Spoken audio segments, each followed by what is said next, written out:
Late April to early May 1943, an olive grove near Tunis, Tunisia, North Africa, Allied reconnaissance units discovered what intelligence officers would later call the most valuable intelligence windfall of the North African campaign.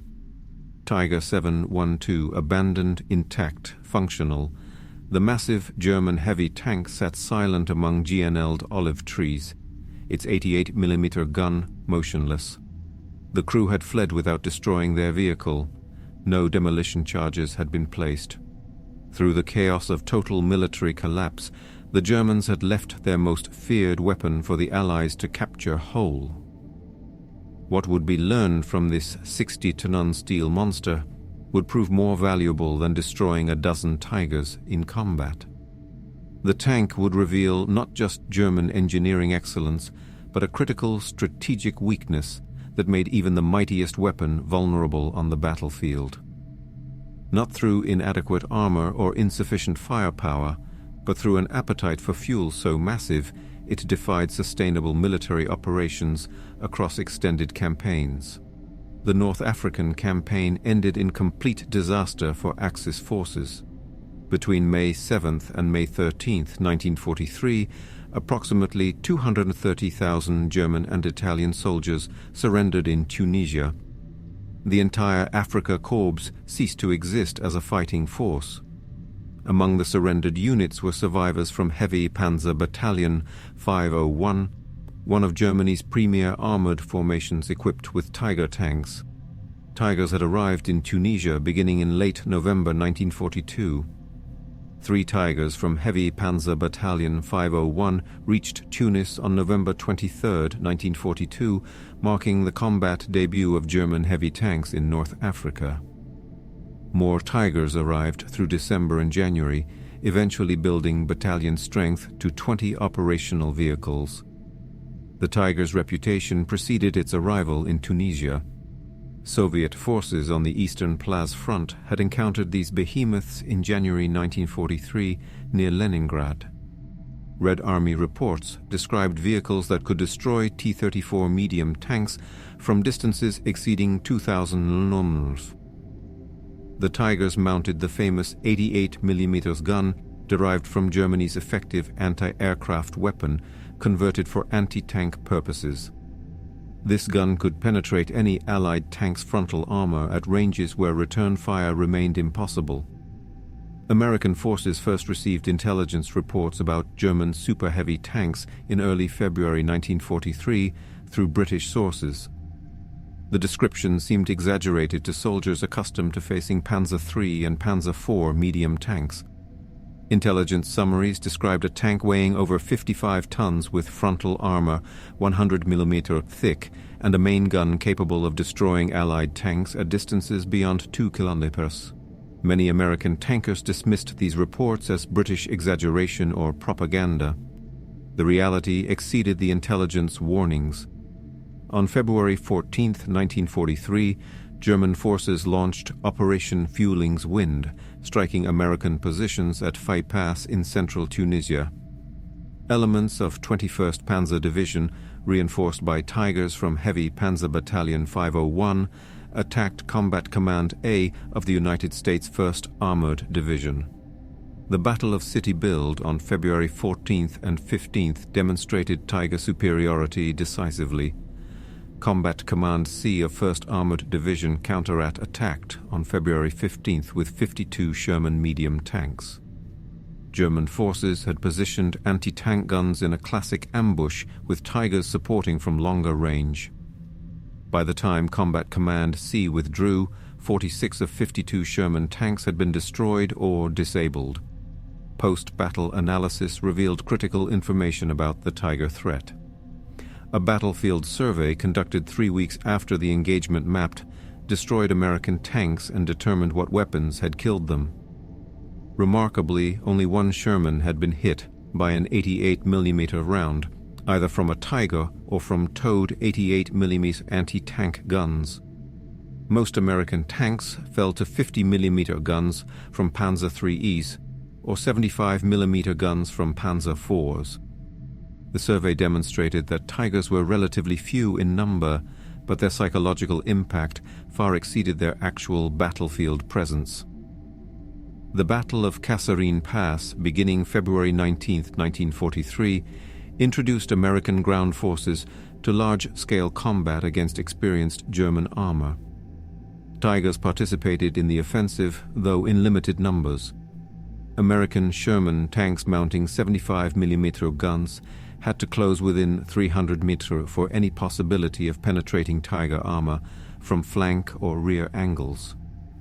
Tigers could engage effectively from 2,000 amolos with virtual impunity from frontal attack. The psychological impact on American tank crews proved severe. Army medical officers documented what they termed tiger phobia among tankers who had encountered the German heavy tanks. The mere report of tigers in an operational area would cause American units to request air support and artillery preparation before advancing. This psychological effect multiplied the tiger's tactical value far beyond its actual numbers. By March 1943, training materials had to be developed specifically to address tiger phobia among American armored units. Intelligence summaries emphasized that tigers appeared in very limited numbers, that they possessed vulnerabilities, and that proper tactics could neutralize their advantages. However, the training materials could offer little tactical guidance for Sherman crews facing tigers in direct combat beyond the unsatisfying advice to call for artillery or air support. The final weeks of the Tunisian campaign in April and early May 1943 revealed a different tiger vulnerability. Mechanical breakdowns, spare parts shortages, and fuel supply problems immobilized more tigers than Allied action destroyed.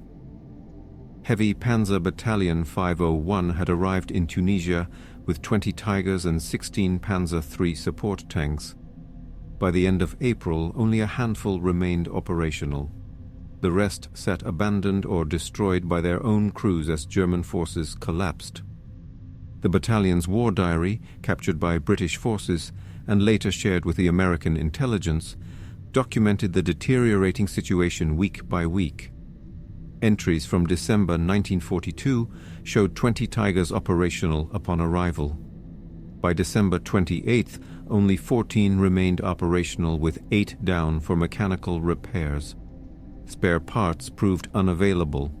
Fuel supply was irregular and insufficient for sustained operations. By January 30th, 1943, only 11 Tigers remained operational.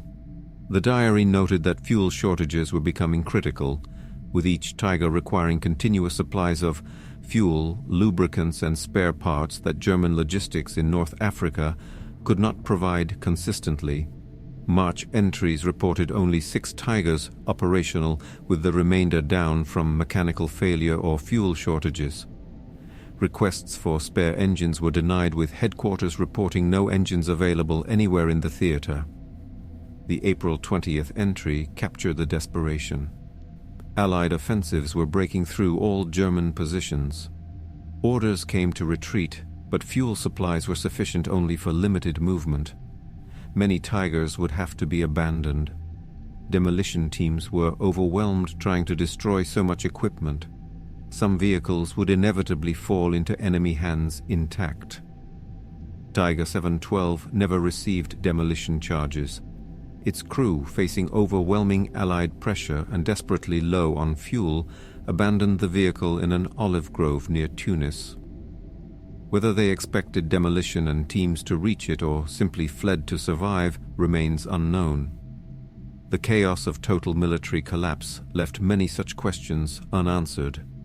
Lieutenant Sue of the 104th Tank Workshop, Royal Electrical and Mechanical Engineers, documented the discovery of Tiger 712 on June 9, 1943. His report noted the tank sat functional and intact in an olive grove alongside other abandoned German vehicles, including at least 2 other Tigers and a Panzer III. The grove appeared to have served as a field workshop, with one Tiger's engine covers removed.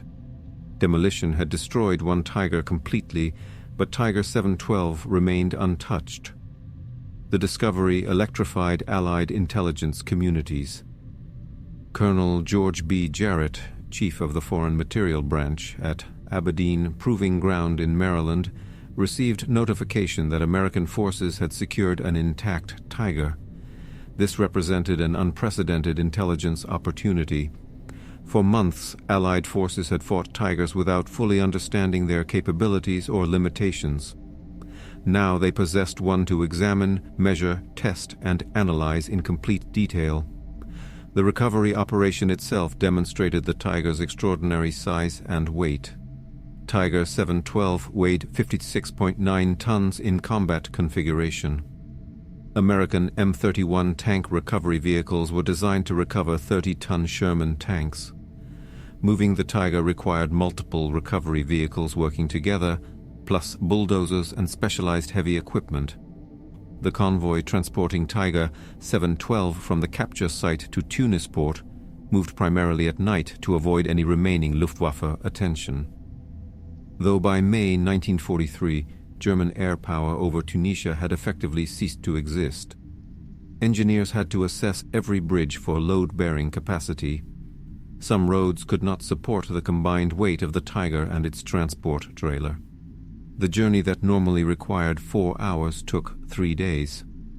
At Tunis port, loading the Tiger aboard ship presented another engineering challenge. The combined weight of tank and shipping cradle exceeded 65 tons, requiring heavy lift cranes rated for 70 tons or more.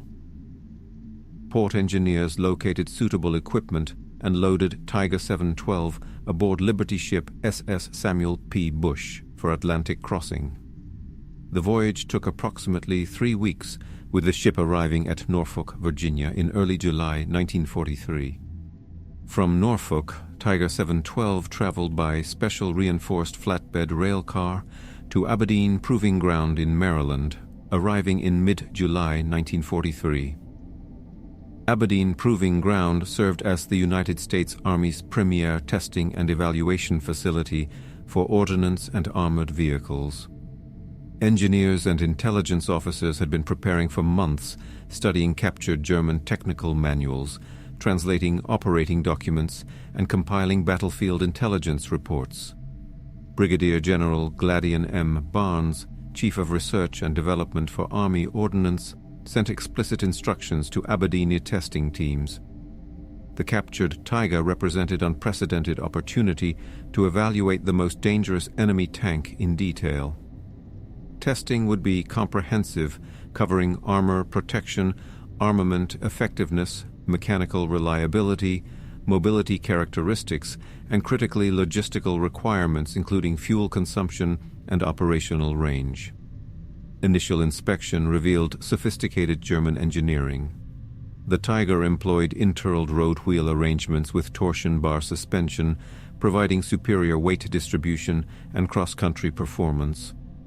The Maybach Olva transmission featured 8 forward gears and 4 reverse gears, allowing the Tiger to move as rapidly backward as forward, a useful characteristic for tanks fighting defensively. The famous 88mm Kauka-36 L56 gun could fire armor-piercing rounds at muzzle velocities exceeding 900 ms with exceptional accuracy. The Tiger's armor protection impressed American engineers. Frontal hull armor measured 100 mm thick with frontal turret armor, also 100 mm, and gun mantlet varying from 120 to 200 mm. Side hull plates were 60 mm thick with side superrupture armor at 80 mm. This armor protection made the Tiger effectively invulnerable to most Allied anti-tank weapons when engaged frontally. But Aberdeen engineers noticed something in German technical specifications that demanded immediate attention.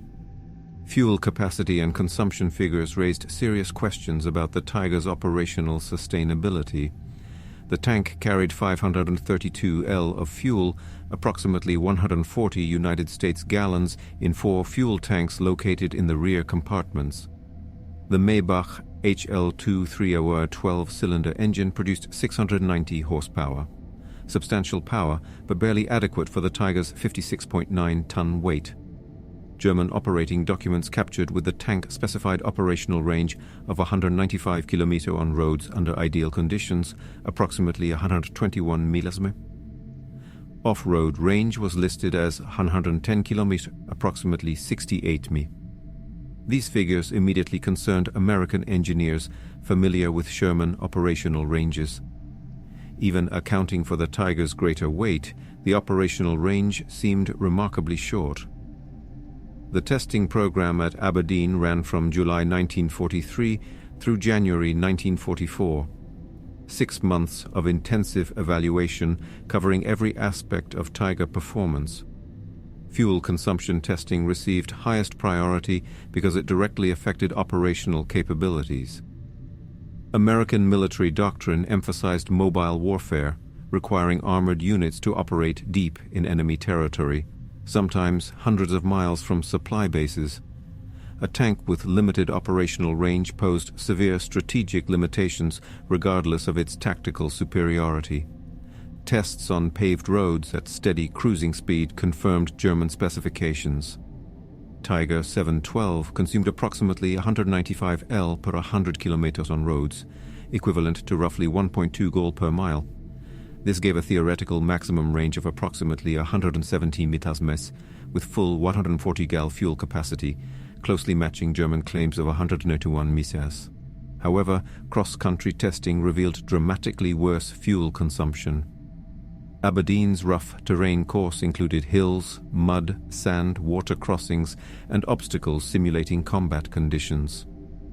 Test runs over 32-meter courses with frequent speed changes consumed 132 gol, leaving only 8 gol remaining from the original 140 gal load. This represented fuel consumption of 125 gol per mile, reducing operational range to approximately 34 meters under realistic cross-country conditions. Combat simulation tests produced even more alarming data. When test crews performed realistic combat tasks, including rapid acceleration and deceleration, frequent directional changes, turret traverse operations, extended idling periods, simulating observation, and intensive radio use, fuel consumption reached 6.1 gol per mile. Under these intensive combat conditions, operational range fell to approximately 23 mis before fuel exhaustion. The test results painted a devastating strategic picture. The Tiger tank, while supremely capable in direct combat, could not sustain extended mobile operations. Its massive fuel appetite demanded continuous resupply in quantities that would strain any logistics system. Under combat conditions, a Tiger battalion would require enormous fuel deliveries simply to remain mobile. Aberdeen engineers calculated the logistics burden. Each Tiger in active combat operations required approximately 1,500 to 2,000 gallons of fuel weekly. A battalion of 20 Tigers needed 30,000 to 40,000 gallons weekly just for the Tigers themselves, not counting support vehicles, half-tracks, trucks, reconnaissance vehicles, and other equipment essential to battalion operations. For comparison, American intelligence compiled fuel requirements for Sherman-equipped units. A typical American tank battalion with 53 Sherman tanks required approximately 65,000 gallons weekly, including all battalion vehicles. German heavy tank battalions with only 20 Tigers required nearly as much fuel for less than half the number of tanks. When support vehicle requirements were included, German heavy tank battalions actually consumed more total fuel than American medium tank battalions, despite fielding less than 40% as many tanks. Colonel Barnes compiled Aberdeen testing data into classified intelligence reports distributed to all Army Armor Commands in October 1943. The reports emphasized that Tiger tanks possessed formidable combat capabilities, including armor protection superior to all Allied tanks and main armament effective beyond 2,000 im. However, a critical vulnerability had been identified. Fuel consumption limited operational range to approximately 120 ms under ideal road conditions, reduced to 30 to 40 ms under realistic combat conditions. German logistics must provide continuous fuel supply or Tigers would become immobilized. Immobilized tigers cannot fight. The reports recommended strategies to interdict enemy fuel supply lines as effective methods for neutralizing tiger threats. Intelligence officers cross-referenced Aberdeen data with captured German supply documents revealing the full scale of Germany's logistical nightmare in sustaining tiger operations.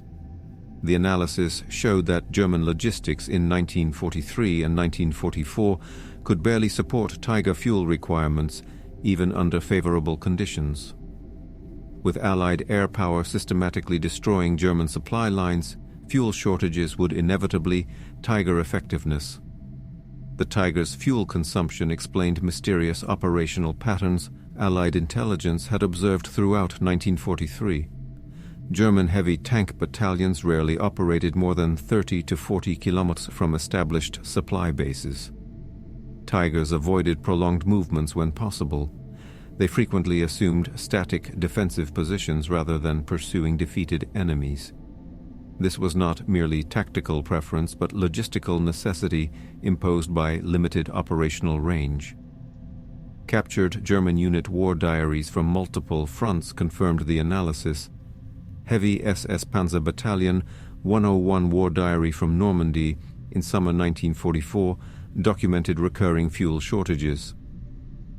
July 8th entry reported excellent combat results with 16 Sherman tanks and 3 Cromwell tanks destroyed for loss of 1 Tiger to mechanical failure.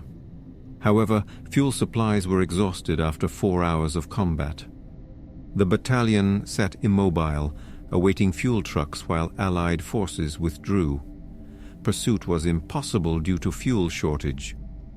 July 20th, entry reported fuel allocation reduced by 40% with orders to conserve fuel strictly. Tigers were restricted to defensive positions only with no offensive operations authorized until fuel situation improved. The entry lamented that the best tanks in Europe sat idle for want of fuel. August 6th, entry reported 3 Tigers abandoned during withdrawal from the Fallet's pocket. All were mechanically functional, but had empty fuel tanks with no fuel available for movement. Demolition charges were placed, but crews were uncertain if detonation succeeded. Crews evacuated on foot. British intelligence shared captured documents showing identical patterns on other fronts. Heavy Panzer Battalion 503 records from Italy showed Tigers repeatedly immobilized by fuel shortages. 5th SS Panzer Division Wiking records from the Eastern Front told the same story of combat effectiveness crippled by inability to maintain fuel supplies. Everywhere Tigers operated, fuel shortages limited their effectiveness.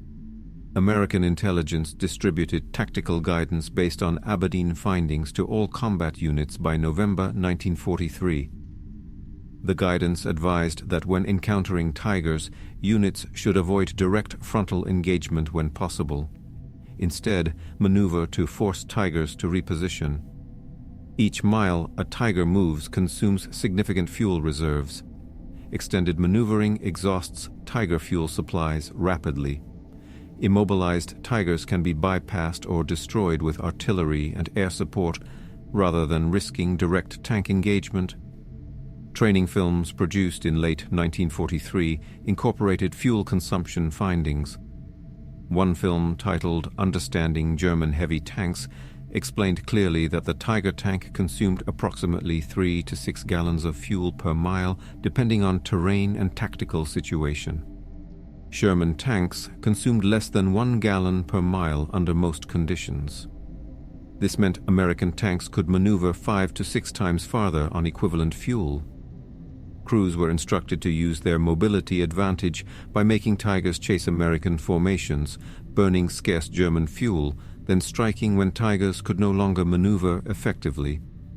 The Normandy campaign in summer 1944 validated Aberdeen analysis. As Allied forces broke out from beachhead positions in July and August, German armor units found themselves unable to conduct mobile operations. Heavy panzer battalions equipped with Tigers and Panthers sat immobilized not from battle damage but from empty fuel tanks. American armored divisions advanced 130 mi in 7 days during the breakout. Tigers could not match this operational tempo even with full fuel tanks. Their actual combat range of 30 to 40 miles meant they could barely reposition between defensive positions, much less conduct mobile operations across the battlefield. The liberation of France in August and September 1944 provided overwhelming physical evidence of Tiger fuel problems. Reconnaissance units found dozens of abandoned Tigers and Panthers along German retreat routes. Most showed no significant battle damage. All had empty fuel tanks. German crews had destroyed what vehicles they could, but often lacked even the fuel necessary to conduct proper demolitions.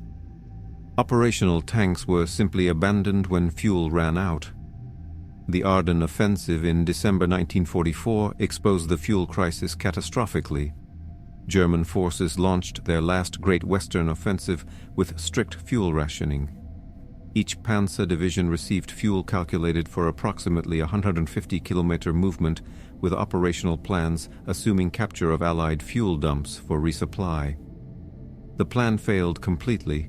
American forces held or destroyed fuel dumps and German armor immobilized across Belgium as fuel ran out. Camp Group Piper, spearhead of 6th Panzer Army Offensive, advanced 60 kilometers before fuel exhaustion stopped all movement. The battle group included Tigers from 1st SS Panzer Division. Soldiers at Stoumont and Lelles reported Tigers littering roadsides immobilized by empty fuel tanks rather than battle damage. Major Hal D. Macau, an American officer captured by Camp Grouper Piper, who later escaped, testified that German officers discussed the fuel situation openly. They desperately needed to capture American fuel dumps. When American forces held the dumps, the German offensive collapsed. Macau witnessed Tiger crews frantically siphoning fuel from disabled vehicles, trying to get at least some Tigers moving. The fuel crisis was total and absolute.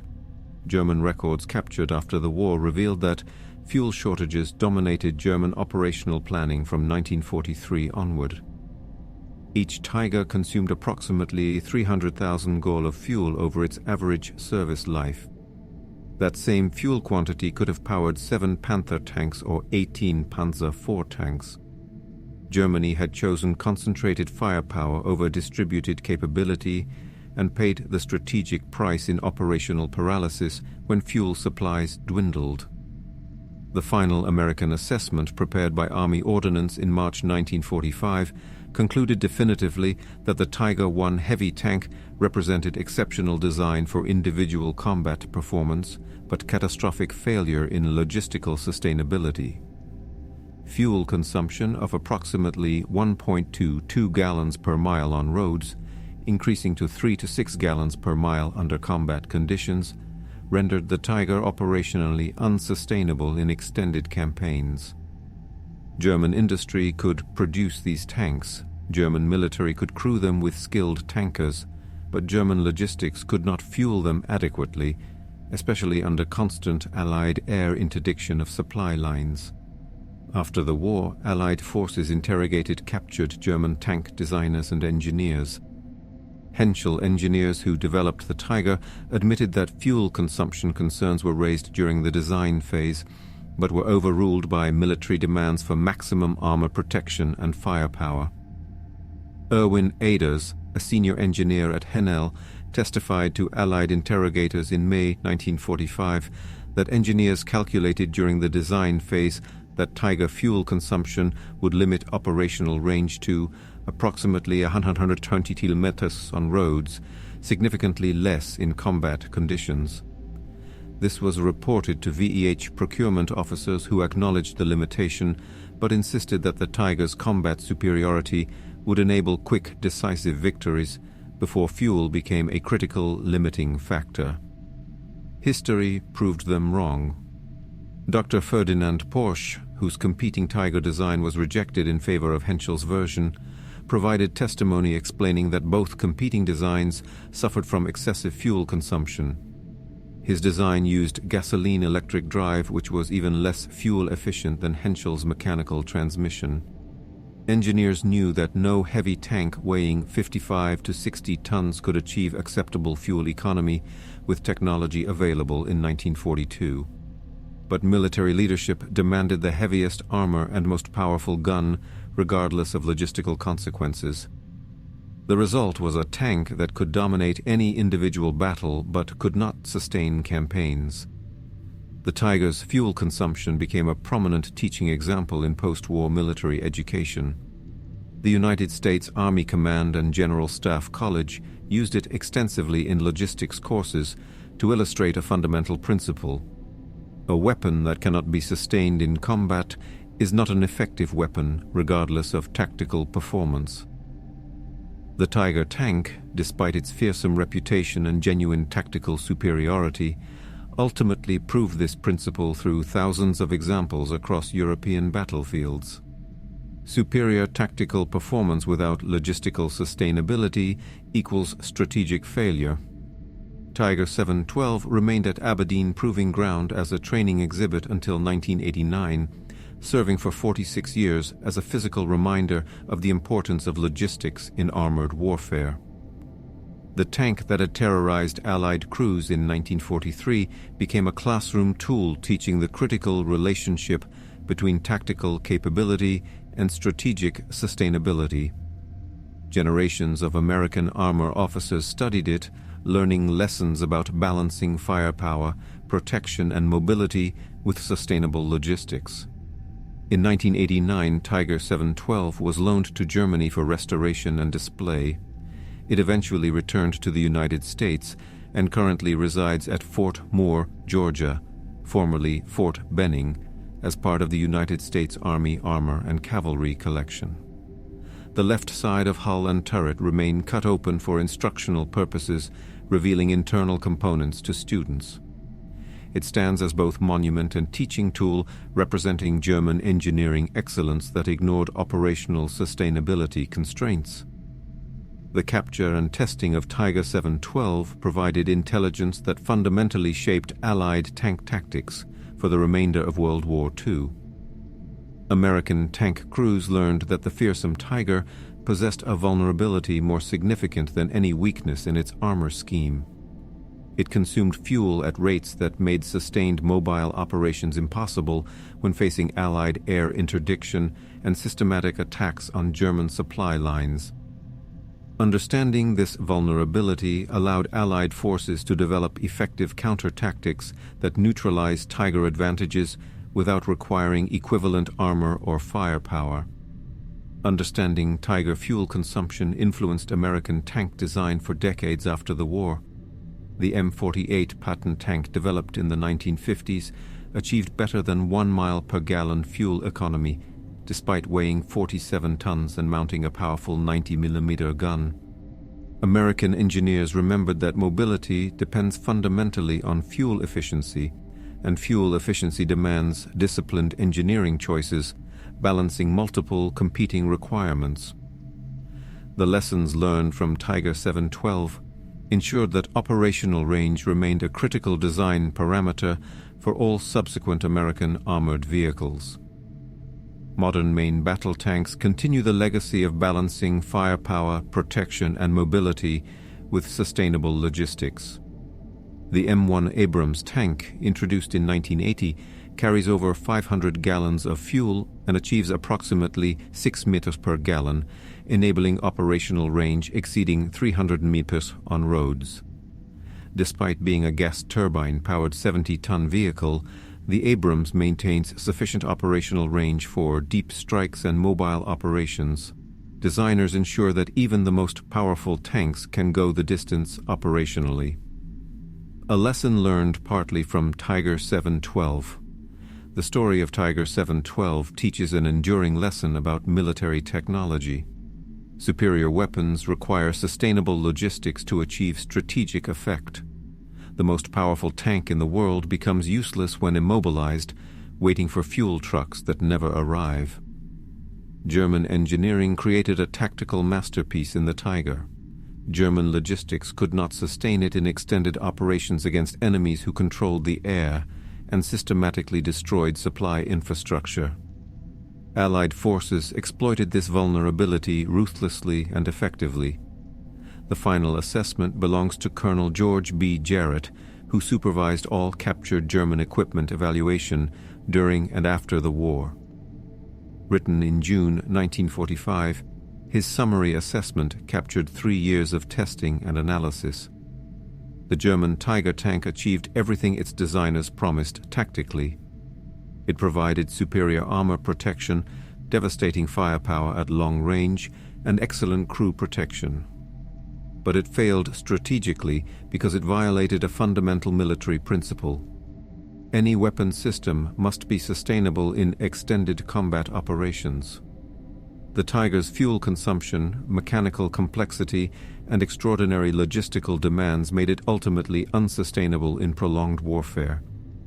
Germany built an army around weapons it could not adequately support logistically. The Tiger exemplifies this failure perfectly. Brilliant tactical capability cannot overcome inadequate strategic logistics. The Tiger proved this truth in thousands of burning and abandoned hulks scattered across Europe from Tunisia to Berlin. Tiger 712 sits today in climate-controlled storage at Fort Moore, Georgia. Its 88mm gun remains silent forever. The Maybach engine that consumed fuel so voraciously will never run again. But the lessons it taught continue resonating through every armor school, every logistics course, every staff college studying modern mechanized warfare. The principles are timeless and universal. The tank that terrorized Allied crews in 1943 became the teacher that shaped modern armored doctrine, not through its considerable strengths, but through its greatest weakness. The Tiger could dominate any single battlefield through superior firepower and protection. But it could not reach distant battlefields, could not sustain extended operations far from supply bases, and could not survive the systematic fuel starvation that Allied air power and logistics targeting inflicted on German forces. A tank that travels only 120 km on a full tank of fuel under ideal conditions, reduced to 30 minutes under combat conditions, cannot win wars spanning entire continents. Germany learned this lesson through thousands of abandoned Tigers from North Africa to Normandy, to the Ardennes, to Berlin. America learned it through systematic testing of Tiger 712 and built an armored force that prioritized operational sustainability alongside combat capability. In mechanized warfare, the side that can sustain operations across distance and time wins. The Tiger forgot that fundamental rule. History never forgave the oversight. The capture and testing of Tiger 712 ensured that Allied forces understood completely that firepower means nothing without fuel to reach the battlefield. Armor protection means nothing without mobility to exploit tactical success. The best tank in the world means nothing without the logistics infrastructure to sustain it across extended campaigns in hostile territory under enemy air attack. Tiger 712 stands today as both monument and teacher. Monument to German engineering ambition that exceeded logistical reality and strategic sustainability. Teacher of the enduring principle that warfare requires sustainable systems engineering, not merely superior weapons. The most powerful weapon becomes expensive immobile sculpture when it cannot move to the next battle. The Tiger tank proved that lesson definitively and repeatedly across European battlefields. The Americans who captured and tested it learned that lesson completely and incorporated it into doctrine. Modern armored forces remember that lesson constantly. The 60-ton steel beast that once terrorized battlefields now teaches quietly in a Georgia museum. Its greatest contribution to military history was not the enemy tanks it destroyed in combat, but the understanding it provided about the essential relationship between tactical excellence and strategic sustainability. In that paradox lies the complete story of Tiger 712, the most dangerous tank in the world, ultimately defeated not by superior enemy weapons, but by its own insatiable appetite for fuel that German logistics could never adequately satisfy. By